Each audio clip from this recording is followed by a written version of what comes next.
I see. Popper's tackle also injured one of the City players and did not benefit Brighton in any way. So would that be considered hostile aggression too? Actually, no. Although it did harm the player and didn't help the team achieve a goal, it could be seen that the challenge was a rough but fair one, and that he did only have eyes for the ball, so it is therefore assertion. Assertion is a form of channeled aggression and is therefore not really considered aggression, as it involves no intention to harm and is within the rules of the sport.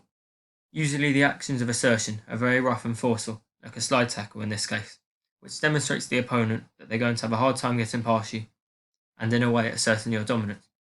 Lanz and Jakubowski in 1976 found that many often mistook assertiveness for aggression, which is why it's sometimes difficult for referees to decide what is what, and ultimately if they should punish the player. As it is often seen through robust, forceful challenges, a player needs to contain their arousal and not convert it to aggression. That could cause, in this case, their focus to shift away from the ball and towards the player, as it would become hostile and not benefit the team. This is why it is often seen once again by the more experienced players, as they are able to control themselves easier. It was found by Connolly in 1988 that when coaches ask their players to display aggression, they actually mean assertiveness, and this has no intent to harm the opposition, but instead demonstrates that you're giving 100% and perhaps making the other team nervous to go into tackles with you. It's also important to look into the nature of the sport with assertiveness, as a rough shoulder barge away from the ball in a sport like American football would be seen as assertive, as it is within the rules of the sport to stop players getting past. However, if that behaviour was replicated in football, it would be punished. As you said earlier, it seems players are often provoked to become aggressive. Is this true? And if so, how? Yes, there are many causes of aggression in sport. There are many causes of aggression within sport that range from the opposition to the fans that result in the player reacting and perhaps being sent off. This was highlighted in the 2006 World Cup as Materazzi used a verbal form of hostile aggression in an attempt to aggravate Zidane, and achieved in doing so as Zidane reacted through headbutting the player and was ultimately sent off. Although it is certain Materazzi caused Zidane to become aggressive, there may have also been many other factors that led to the outbreak. Not only was it the World Cup, but it was the World Cup final and the teams were drawing, which may have frustrated Zidane as the stakes were so high and the game was so important.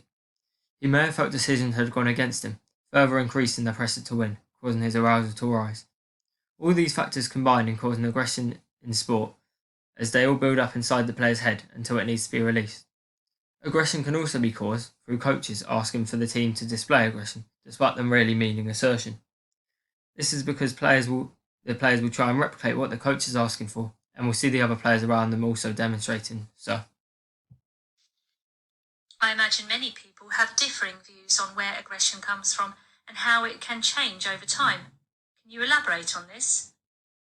Well, there are actually many different theories of aggression, each stating contrasting views. For example, one theory is the trait/instinct theory, which was researched by Freud in 1920, who stated that the tendency of aggression is an innate, independent disposition in a man. This theory suggests that aggression is biological and genetically inherited, meaning that players are almost programmed to be aggressive, and this cannot be changed for experiences. Due to this, they believe behaviour is predictable, which can be useful in sport, which we can go on to later. Furthermore, it also just suggests that behaviour is built up over time until it is released through being directed towards another person or being displaced into other activities. For example, one way of displacing aggression is through using a punching bag, as it releases the built-up aggression. It can also be sublimated, which is a mature defence mechanism that transforms the built-up aggression into something that requires control, like dribbling, for example, in football. Both of these are something socially acceptable and therefore is a good way of releasing anger. On the other hand, if the aggression is not displaced, it could build up until the player needs to find another form of releasing it, which usually ends in hostile aggression. This was seen in the challenge between Roy Keane and Haaland, as he, who had a naturally aggressive personality that was likely biological, intentionally stamped on the opposition player, leaving him badly injured. It was obvious this aggression had been built up over time, as he understood the consequences of his actions, but knew that he had to release the aggression that he had built up. Although there are likely many parts of this theory that are true, there are also many criticisms, as it disregards how behaviour is linked to culture, and not just with the genetics you were born with. However, it is clear that due to experiences and people, someone's aggression can change. In addition to this, it was also found that levels of aggression increase in sport due to the fans, stage, and support, as opposed to decreasing, which Freud suggests. Finally, this theory suggests that aggression is innate and has to be released. However, players outside of their sport are less aggressive, implying that the scenario and situation may also play a part in how aggressive they become, which supports the social learning theory. The social learning theory differs massively from the instinct theory, as it suggests that behaviour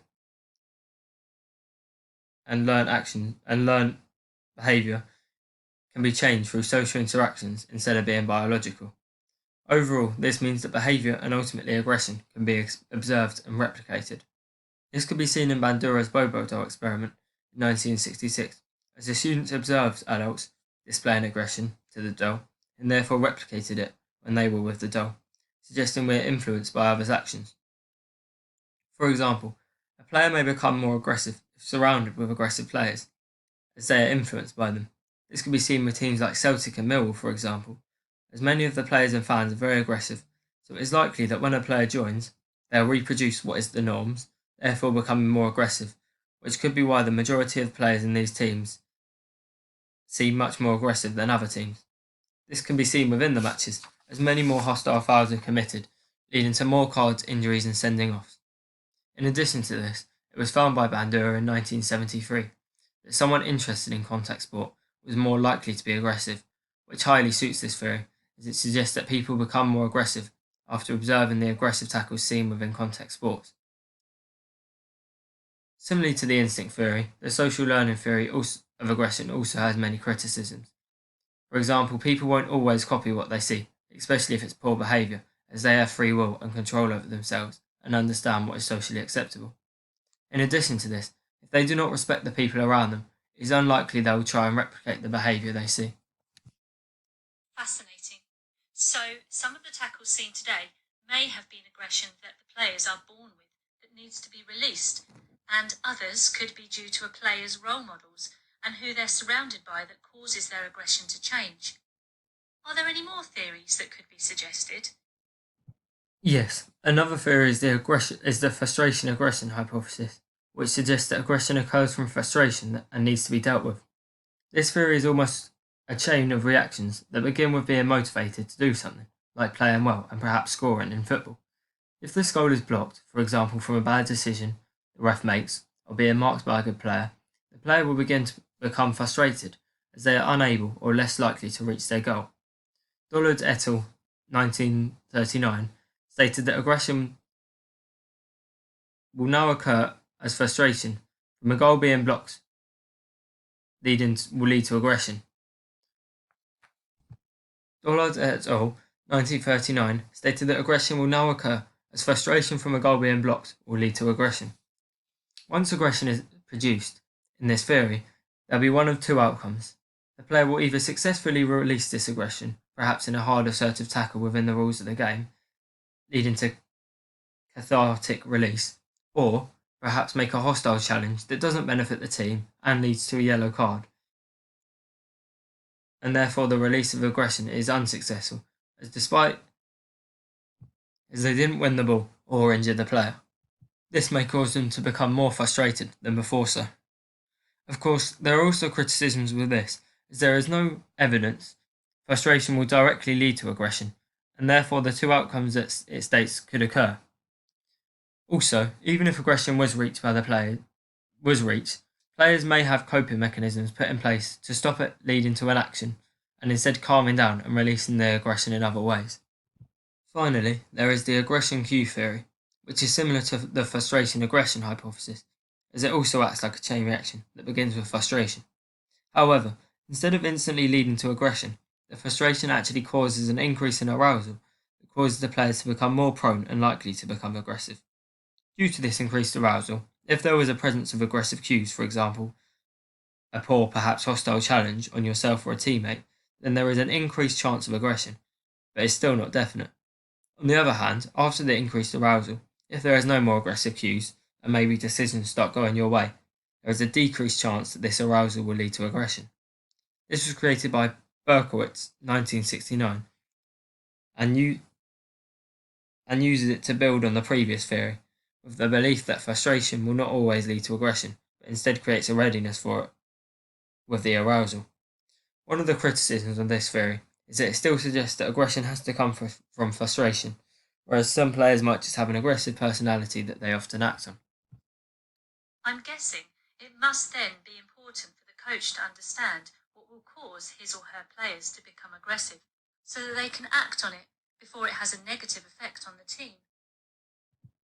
Yes, it can be highly important and massively benefit the team if the coach understands the situations in which their players may become aggressive.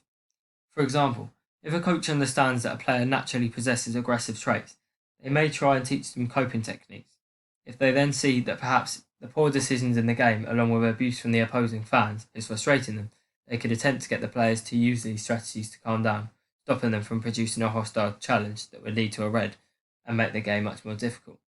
Furthermore, if they understand the games in which players may become more aggressive, like a rivalry or a final, they can attempt to calm their team down before the game, and heavily suggest not to let the nature of game get to them, despite the atmosphere and hostility from the other team.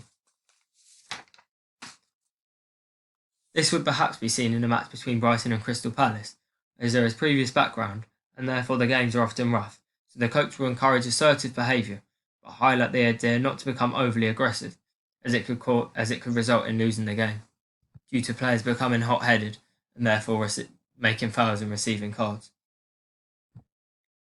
So, if a player or a coach notices they're becoming frustrated and aggressive, what strategies can they implement to calm down and stop themselves from reacting? There are actually many different strategies that both players, coaches, and even other fans can use to reduce aggression in sport. I believe the most effective method for players to reduce their aggression within the game is to learn coping mechanisms as simple as counting to 10 or others, as it allows the player to take themselves out of the game for a short period of time where they can focus on calming down, and while they do this, they are also less aware of the aggressive cues that could be frustrating them.